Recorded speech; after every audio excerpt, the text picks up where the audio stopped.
Hello, wonderful people of God. I believe that you have been so blessed with our previous episode. So we are still on the reward of love. And I told you from our previous episode that if you take love out of your life, you have taken God out of your life. And I told you again, I said that without faith, you cannot please God. And without love, you cannot contain God.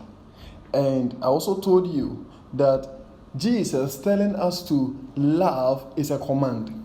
If you live in love, you live in obedience. Now let's read something from Galatians chapter 5 verse 14. And this will bless your life. Galatians chapter 5 verse 14. For all the law is fulfilled in one word. Even in this, thou shalt love your neighbor as thyself. So when Jesus came, he said that for he came to fulfill the law. And he gave us two commandments. The first one was love your God with all your heart, your soul, and your body. And the second one was like love your neighbor as yourself. Now, when you read the book of Exodus chapter 20, when God gave Moses the 10 commandments, the first 5 was about God, and the second 5 or the last 5 was about people. So that means that the first 5 was about loving God, and the second 5 was about loving or how to treat your neighbor. So it's very important for us to really understand. When you tell Jesus that you love him, he will always refer you to people. Thou shalt love your neighbor as thyself. And ladies and gentlemen, we have to really understand who is your neighbor. It's very important.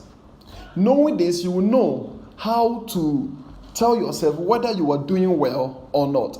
Now let's read something from Luke chapter 10 verse 25. Luke chapter 10 verse 25.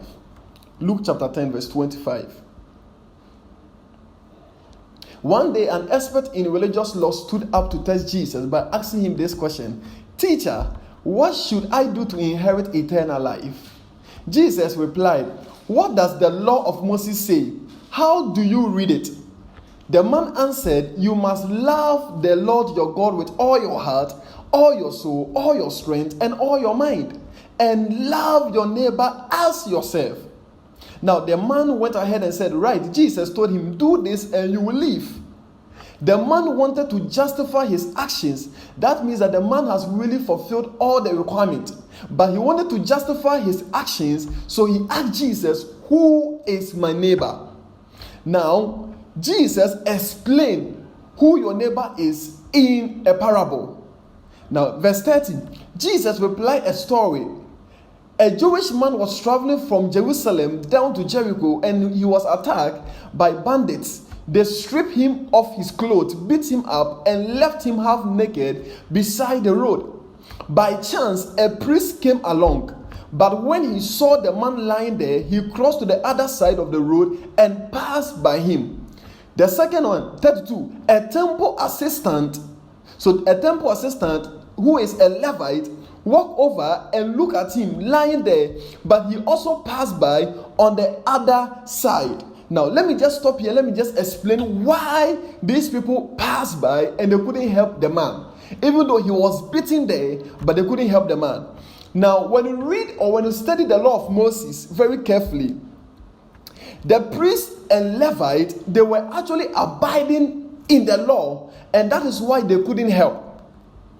Because when you read the law of Moses, there was one of the law that says that if any man is being damaged and there is blood, you are not supposed to get closer to the person, because if you get close to the person, you also become unclean. Because the person that is down there is unclean. So nobody is permitted to get closer to the person. So because of the law, because it was talking about a priest and a Levite, and these people are working, they were working in the tabernacle of God. So they knew the law of Moses. So because of the law, they couldn't actually come closer to help the man. One thing that is killing our love for people is the doctrine and the laws that we have. In our societies, in our churches, it is killing us. And that's the reason why many people doesn't actually open up to really love people. So that is why these people, they couldn't help. Now let's move on. So we saw that the Levite came, he walked by. Verse 33, then a despised Samaritan came along, and when he saw the man, he felt compassion for him. Going over to him, the Samaritan salted his wounds with olive oil and wine and bandaged them. Then he put the man on his own donkey and took him to an inn where he took care of him. The next day he handed the innkeeper 2 silver coins, telling him, "Take care of this man. If his bills run higher than this, I will pay you the next time I am here." Now, which of these 3 would you say was a neighbor to the man who was attacked by the bandits? Jesus asked, verse 37. The man replied, "The man who showed him mercy." Then Jesus said, "Yes, now go and do the same." Now go and do the same. So, the Samaritan, those times, there was a bridge between the Jews and the Samaritan. They were not actually in talking terms. So, the Samaritan was actually referring as a stranger. Even though the man that was beaten was a Jew, the priest and the Levite, it was the same people, but they refused to help. But a stranger came and helped. Now let me say this to you. Sometimes in life, the people that show us so many or much love are people that we don't even know. People that really care for us are people that are even strangers. People that really love us are people that their names have never even crossed even our mind before. And let me show you who is your neighbor. 5 things that shows that someone is your neighbor. And you must get this. It will really help you. The first one, who is your neighbor? The person that shows you compassion and mercy. The person that shows you compassion and mercy. So, we saw, verse 33, then a despised Samaritan came along, and when he saw the man, he felt compassion for him. So anybody that shows you mercy at the point of your need is really your neighbor. Anybody that shows you compassion when you don't actually deserve it, that person is being qualified as your neighbor. It is not someone who is there with you, and when you find yourself in a situation, the person doesn't even show you compassion. Hear me, child of God. When you see people that they bring out everything within them to show you love, compassion, mercy, genuine love, those people are your neighbor.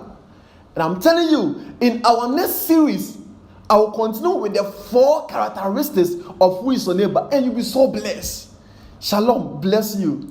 Keep it up. Subscribe and make sure that you share to someone to also subscribe and be a blessing. The Lord bless you so much. See you the next time. Bye-bye.